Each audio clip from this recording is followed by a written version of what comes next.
This aircraft, sometimes called the Army Zero, was one of the most successful fighters of the Japanese Empire during World War II. It was developed for the Japanese Army to very similar requirements as the Navy's famous Mitsubishi A6M design, and because of that ended up looking quite similar to it, confusing many Allied pilots during the war. But unlike its Navy counterpart, this aircraft avoided the spotlight. It was one of the few designs that stayed in service from the beginning of the war until the very end. This was the Nakajima Ki-43 Type 1 Hayabusa fighter. So let's see the history of this aircraft today.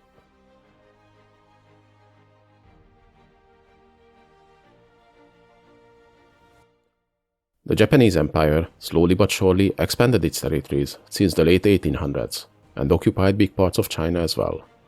But being the most prominent and modern military power in East Asia, they had bigger plans. In the years leading up to World War II, the Japanese Navy and Army both went through serious modernization, as the country's political relations deteriorated with the United States and other Western powers.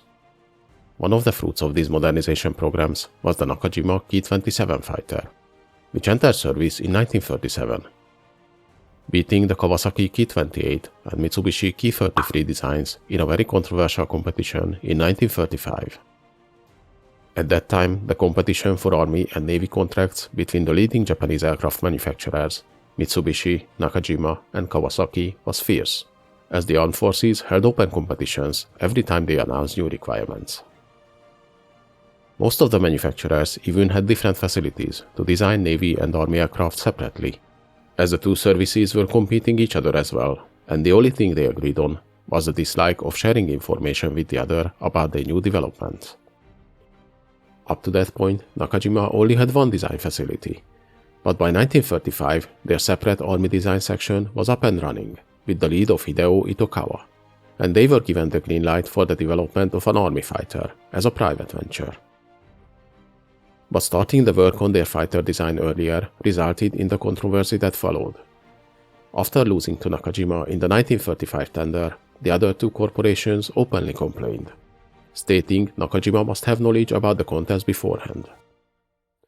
They lobbied against the open competition, arguing about the financial burden of building several prototypes from their own budget.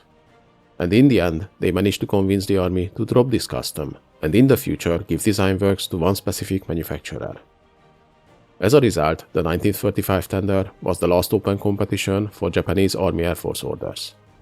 But the two manufacturing giants were in for a surprise when their lobbying backfired, and the next design work to replace the Ki-27 fighters was given to Nakajima directly, based on the good performance of that aircraft.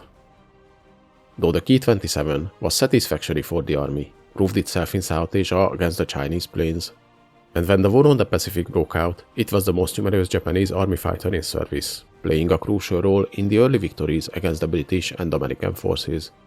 But despite its great maneuverability, it was an obsolete design in comparison to the newer Western fighters, with its fixed undercarriage, underpowered engine, and weak armament. But this was not a surprise to the Japanese officials. Years before these events, just after the type entered service at the end of 1937, the Army already handed new specifications to Nakajima to design the successor of this fighter. These specifications were extremely ambitious for the time. The new Army fighter was meant to have a top speed above 500 km an hour, a rate of climb of 5,000 meters in 5 minutes, a range around 800 km, and maneuverability at least on par with the Ki-27.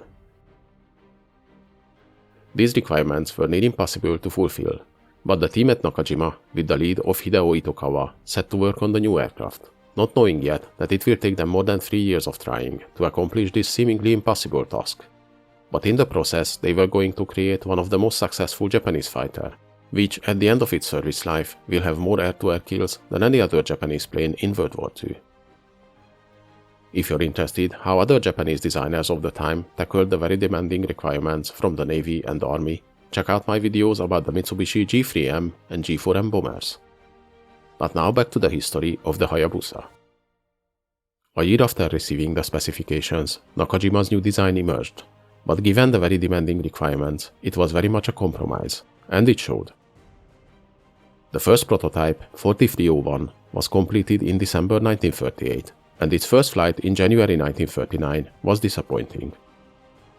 The Army pilots, used to the performance of the nimble biplanes and the agile Ki-27, reported the new plane was sluggish, slow, unresponsive, and many expressed their doubts about the enclosed cockpit and retractable undercarriage as being unnecessary luxuries which just added weight to the fighter. The Army, based on these reports, rejected the type, and under normal circumstances, this would have meant the end of the design. This was a big blow for Nakajima. They invested heavily in this project, and losing a big Army contract after a costly development could easily spell doom for a manufacturer. Not to mention the shame if their contract would be given to one of their rivals. So the designers went back to the drawing board, and through 1939 and 1940 created a line of refined prototypes, using the fact the requirements didn't ask for any form of pilot protection or self-sealing fuel tanks to their advantage. As a result, the plane went through serious weight and drag reduction, and the prototypes featured several different armament, fuselage, and engine configurations. The 43, 04, 06, and 09 variants featured a new bubble canopy, the HJ-25 power plant, and two 7.7mm machine guns. The 4305 model was identical to the earlier ones, but featured the experimental HJ-105 engine with the two-stage supercharger. The 4310 variant was tested with two 12.7mm machine guns instead of the original 7.7mm ones. The 4311 was the first version to feature the new butterfly flaps, which increased the fighter's maneuverability greatly and contributed to its success later. The final 4313 model combined all the new features. It featured two 12.7mm machine guns, the butterfly flaps, redesigned rear fuselage and tail surfaces, and new wings. And later this model became the base for the production variants.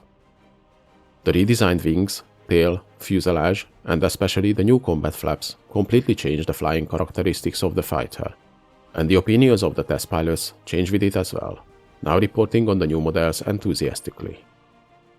Finally, in January 1941, 2 years after the first flight of the original design, and after countless hours spent on refining it, Nakajima was officially notified that the type was accepted by the Army. The production of the first variant, named Ki-43-1A, started 3 months later in April 1941. With its lightweight construction and very low wing load, this new fighter was extremely maneuverable, but on the other hand, it lacked speed and survivability, two factors which, as time passed during World War II, started to hamper this aircraft more and more, despite Nakajima's efforts to update their design. And if we're talking about updates, let's take a look at the fighter's variants.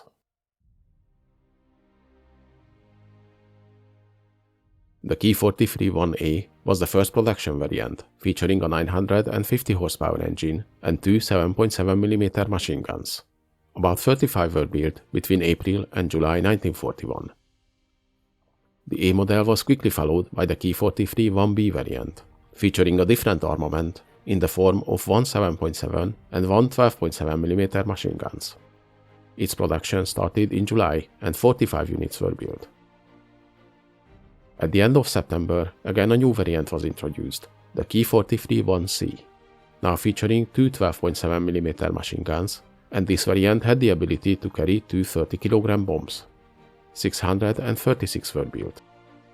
In February 1942, a bigger upgrade of the type arrived, the Ki-43-2, featuring the new HJ-115 power plant equipped with a two-stage supercharger and developing 1,130 horsepower. This variant was the first to feature a 13mm armor plate to protect the pilot, and rubber-coated fuel tanks. It also had 60 cm shorter but stronger wings, with the ability to carry 250kg bombs. Manufacturing of the Ki-43-2A model started in October 1942. During production, the subvariants of the Ki-43-2 featured small changes to oil cooler placement and exhaust designs. The next Ki-43-3 variant appeared in May 1944, featuring the new HJ-115-2 engine, developing 1,230 horsepower. From the last Ki-43-3B variant, only two prototypes were built, and these featured two 20mm cannons and the new Mitsubishi HJ-112 engine, producing 1,250 horsepower.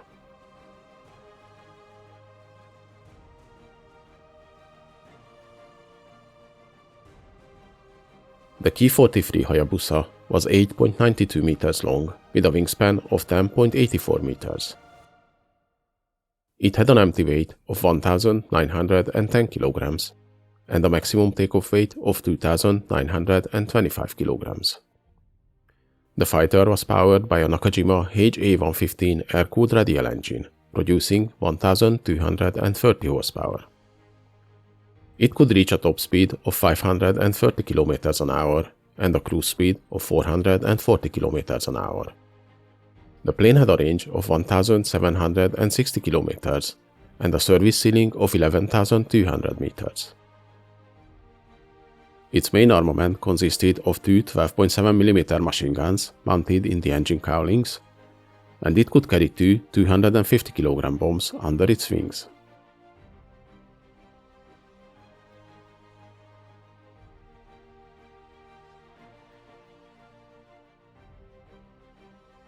The Ki-43s started to arrive to their units in June 1941, and it was just about time, as the army pilots had a hard time fighting against the Curtiss P-40 and Polikarpov I-16 fighters with their old Ki-27s.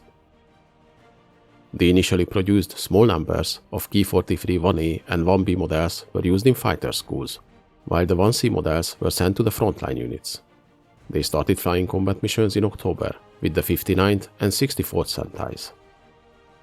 They first saw action in Burma and Malaya, and during this time the type established itself as a very agile and easy to handle plane. But to be honest, its opponents were mostly less advanced designs, like the Curtiss P-36, the CW-21 or the Brewster Buffalo. Against the outnumbered and older Allied fighters, the Hayabusa enjoyed its superiority, and from then on the type flew missions over most parts of the Pacific, in China, Burma, New Guinea and the Philippines.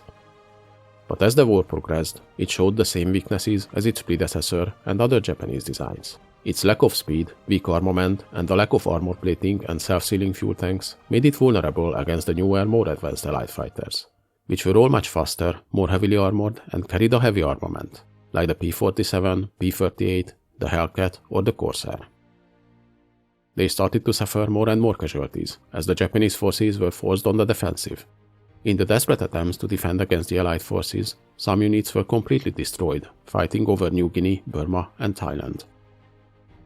Some of them participated in the defense of Iwo Jima and Okinawa, and some of them defended the Japanese home islands, but their weak armament was usually not adequate against the new American bombers. Despite the arrival of newer Japanese designs, like the Ki-84 or Ki-100, some units used these planes until the very end of the war. The Nakajima Ki-43, though it's not as famous as the A6M0, it was the most numerous and most successful Japanese army fighter of World War II, and many Japanese aces flew these fighters. Hope you guys enjoyed this video. Please leave a like, subscribe to my channel, and in the comments let me know if there's any interesting events or vehicles you'd like to see.